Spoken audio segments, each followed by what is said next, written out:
Alıb ki. Necə bəyəm? Mən işdən niyə çıxartdınız?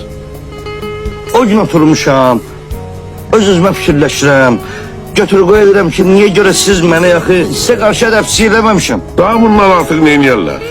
Aydınla əlbir olun, mən işdən çağırmaq istəmişsiniz bu bir. Aydına qoşulub fəhlələrə mükafat verirsiniz, köməklik edirsiniz, mən siz bu iki.